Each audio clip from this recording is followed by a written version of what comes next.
चुनाव का 5वें चरण का चुनाव बीतने के बाद अब 6वें व 7वें चरण के चुनाव में जीत कैसे मिले, इसको लेकर भाजपा पार्टी ने पूरी ताकत झोंक दी है। कुशीनगर लोकसभा सीट भी बेहद अहम है। कुशीनगर से भाजपा प्रत्याशी विजय दुबे लोकसभा में जीत दिलवाने के लिए कुशीनगर में आज पहला जनसभा रैली रामकोला की जनता इंटरमीडिएट कॉलेज में आयोजित की गई। कार्यक्रम में मुख्य अतिथि के रूप में मध्य प्रदेश के मुख्यमंत्री मोहन यादव पहुंचे, जहां उन्होंने जनसभा को संबोधित करते हुए विपक्ष पर जमकर बरसे। मध्य प्रदेश सीएम ने संबोधन में कहा कि भगवान राम के पुत्र कुश के नाम से स्थापित कुशीनगर को देखकर लगता है कि राम का काल आ गया।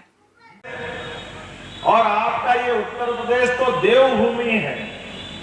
हमारे देश की दुनिया में अगर पहचान कोई भारत से आया नहीं बताना है, और केवल इतना कह दो कहां से आए हो, वो कहते हैं मैं भगवान राम और कृष्ण की धरती से आया हूं, वो आपको अपने आप प्रणाम करेगा, आपके अपने आप लगेगा उसको कि हमको लगा साक्षात स्वर्ग मिल गया, साक्षात आनंद में डूब जाता। और और भगवान राम के पुत्र लव और कुश, तो कुश के नाम पर स्थापित इस कुशीनगरी इतना अनोखा समय है। आप सबको प्रणाम करके ऐसा लगता है भगवान राम का काल वापस आ गया, वो आनंद में हम सब डूब गए। और ये चुनाव मित्रों, ये दोनों तीनों बातों के आसपास ही घूम रहा है। जितनी सारी बातें होगी किसी भी मित्र के द्वारा कही गई बातें, हट जाइए ना तो बैठ के। ये उत्तर प्रदेश देवभूमि है। विश्व में कहा जाता है कि भगवान राम और कृष्ण की नगरी से आया हूँ। विश्व के बड़े बड़े देश के सामने मोदी जी ने भारत को आगे बढ़ाया। सीएम मोहन यादव ने बिना नाम लिए बड़े शहाबजादे मोदी जी को गाली देते हैं। जितना भारत का अंग्रेजों ने नुकसान नहीं किया, उतना नुकसान कांग्रेस ने किया। भगवान कृष्ण को शिशुपाल ने गालियां दी थी। फिलहाल 2024 का लोकसभा चुनाव विकास के मुद्दों से हटकर अब सिर्फ धर्म के नाम पर बड़े बड़े मंच से भाषणों के माध्यम से सियासी रोटी सेक रहे हैं। ये रावण का जो घमंड 10-10 सिर से जो बोलता था, जिनकी सत्ता गई 10 साल हो गए, लेकिन अभी भी घमंड इनका नीचे नहीं आ रहा। अभी भी 7वें आसमान से बात करते हैं। ये बेईमानी करे और इन पे मुकदमे बने, तो ये कहते क्यों बना रहा मुकदमे, मोदी जी कौन होते हैं, हम ये मुकदमे सहन नहीं करेंगे। जितने सामने लड़ रहे मित्रों, आप याद कर लेना, ये सबके सब जमानत पे है, और जिनकी जमानत नहीं हुई वो कोई तो 2 तारीख तक की मोहलत लेके आया दिल्ली वाला, और कोई आगे पीछे जा रहा है। ये बेईमानों की जगह आप बताइए, गरीब आदमी की गलती करे तो उसकी जगह जेल होती कि नहीं होती। लेकिन ये कोई मुख्यमंत्री बन गया, मंत्री बन गया, और इन पर मुकदमे नहीं बनना चाहिए। मोदी की सरकार है, मोदी की, जिसने कहा ना खाऊंगा ना खाने,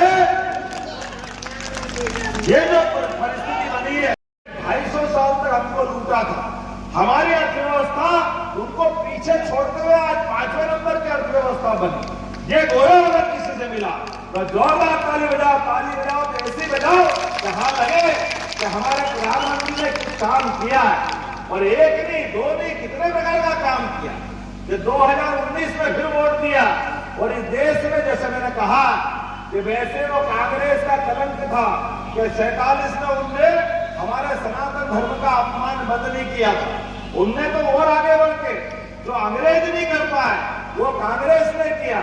जैसे गणेश जी का प्रागत है प्राइमरी स्कूल के अंदर, आप में से पुराने लोगों को याद होगा, कांग्रेस वाले भिड़े तो घर से गधा चालू कर दिया, गणेश भी बंद कर दिया इस देश के अंदर। अरे आप क्या सिखा रहे हो, हमारी जड़ों से काटोगे। मुझे इस बात की प्रसन्नता है कि 2020 में नई शिक्षा नीति लागू हुई, और मैं शिक्षा मंत्री था मध्य प्रदेश में 2020 में।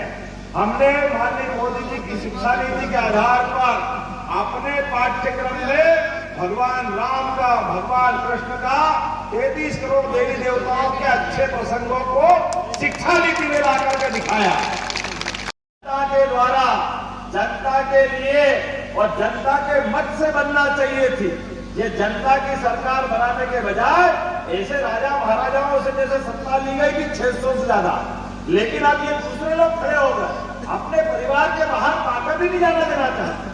अरे मैं उज्जैन से बन सकता हूँ, तो गलती दे कुशीनगर से मौका मिले तो क्या कहते भाई, यहाँ से भी कोई बन सकता कि नहीं बन सकता। ये केवल एक पार्टी कर सकती है।